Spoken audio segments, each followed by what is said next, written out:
Ele menciona claramente comida, bebida, festa. Aí ele fala de sábados e diz, ninguém julgue vocês por isso. Se esse é o mandamento que passou para o Novo Testamento, Paulo vai dizer, ó, se você não está obedecendo, ninguém te julga. É quase a mesma coisa que ele falou, ó, se você andou matando alguém por aí, ninguém te julga, você está na liberdade. Como é que ele falaria uma coisa dessa? E ele diz, ninguém te julgue, porque ele não está tratando como mandamento da nova aliança. Ele está tratando como uma sombra de bens vindouros. Aliás, Hebreus 10:1 diz a mesma coisa. A lei não tem imagem exata das coisas, e sim a sombra de bens vindouros. Era um ano sem esforço ou trabalho. E aqui nós precisamos entender algo. Quando você vem para o Antigo Testamento, mesmo antes da lei de Moisés, você percebe já na criação que durante 6 dias, não vou gastar tempo discutindo isso aqui, mas não consigo de forma alguma dizer que esses dias são dias de 24 horas. Nos primeiros 3 dias não existe sol e lua, não existe ciclo de 24 horas, vão ser criados a partir do 4º. A palavra ali traduzida dia é período de tempo. Mas depois dos 6 dias da criação, o 7º Deus descansou. E a Bíblia diz que esse 7º dia também não terminou, que nós vamos entrar no descanso de Deus, que ele dura até hoje.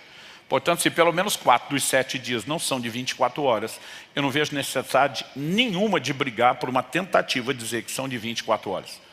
Mas a verdade é que Deus pega um de 7 e ele diz, isso aqui está santificado para o descanso. Depois, na lei de Moisés, isso é incorporado no decálogo, nos 10 mandamentos, e se torna um dos principais mandamentos. 6 dias você trabalha, ao 7º você descansa. Deus nunca limitou o sábado só aos dias semanais. 6 anos se cultiva a terra, no 7º ano se descansa. Agora a pergunta é, no Novo Testamento, na Nova Aliança, no tempo que nós vivemos hoje, debaixo da obra de Cristo, o sábado ainda é uma ordenança a ser guardada? Isso tem gerado muita discussão no meio teológico. Alguns se levantam e dizem, não, o fim da lei é Cristo. Tem outros grupos que querem preservar o sábado, que criaram algumas definições para tentar justificar a sua passada. Não, o fim da lei é Cristo, é lei cerimonial. Mas lei moral permanece. Eles decidiram que lei moral são os 10 mandamentos, e se o sábado está nos 10 mandamentos, ele deveria vir. Mas o Novo Testamento não sustenta isso. Em Colossenses, no capítulo 2, nos versos 16 e 17, Paulo diz assim, portanto, que ninguém julgue vocês por causa de comida e bebida, ou dia de festa, ou lua nova, ou sábados. Porque tudo isso tem sido sombra das coisas que haviam de vir. Ele menciona claramente comida, bebida, festa, aí ele fala de sábados, e diz, ninguém julgue vocês por isso. Se esse é o mandamento que passou para o Novo Testamento, Paulo vai dizer, ó, se você não está obedecendo, ninguém te julga. É quase a mesma coisa que ele falou, ó, se você andou matando alguém por aí, ninguém te julga, você está na liberdade. Como é que ele falaria uma coisa dessa? E ele diz, ninguém te julgue, porque ele não está tratando como mandamento da nova aliança. Ele está tratando como uma sombra de bens vindouros. Aliás, Hebreus 10:1 diz a mesma coisa. A lei não tem imagem exata das coisas, e sim a sombra de bens vindouros. Pastor, o que é a sombra? Vamos lá. Se eu estendo a mão aqui sobre essa mesa, eu vejo projetado a sombra por causa da luz que vem de cima na mesa. Quando eu olho para a sombra que está ali na mesa, ela tem a mesma quantidade de dedos que tem na minha mão, ela tem a mesma disposição, o dedão está para o mesmo lado na mão e na sombra, o dedo mindinho está no mesmo lado na mão e na sombra. Mas apesar de muito similar, a pergunta é a imagem exata? Não. Porque a sombra é uma superfície lisa, 2D. A mão é 3D, tem o redondinho dos dedos.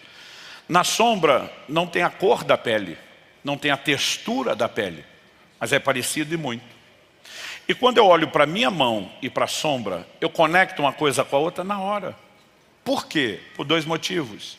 Primeiro, os 2 estão no meu campo de visão. Segundo, mesmo se a mão saísse do campo de visão, a sombra ainda poderia ser reconhecida, porque é um objeto.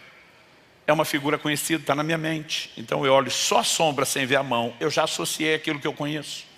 Agora pergunta, se em vez da mão, fora do campo de visão, fosse um objeto desconhecido projetando a sombra, você conseguiria entender o que é a sombra? Não. Quando é que você entenderia a sombra?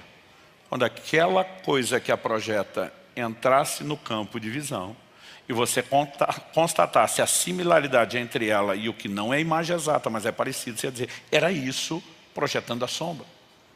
A Bíblia diz que na lei, no Antigo Testamento, nós não temos a imagem exata das coisas. Deus diz, o que eu estou mostrando aqui não é o que as coisas são. O que tem aqui é só uma sombra.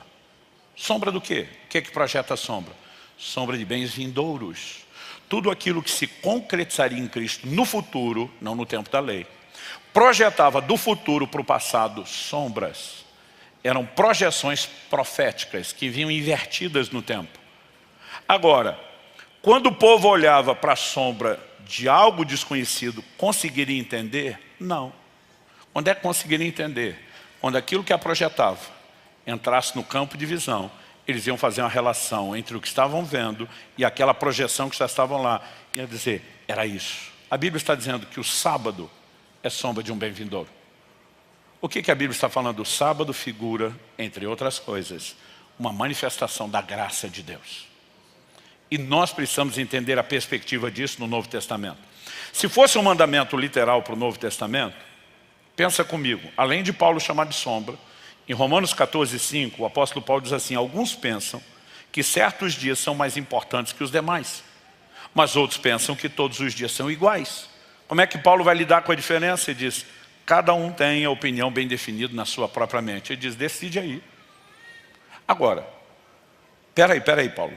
Um pensa que todos os dias são iguais, então não existe a distinção do sábado em relação aos demais. Mas o outro faz distinção, para esse tem diferença. Se o sábado é mandamento, Paulo está dizendo que todo mundo tem que guardar. Agora, se ele diz para aqueles que não veem diferença, cada um tome sua própria decisão, ele está dizendo, não há um mandamento que obrigue um dia. Aliás, é só você olhar o contexto antes do verso 5.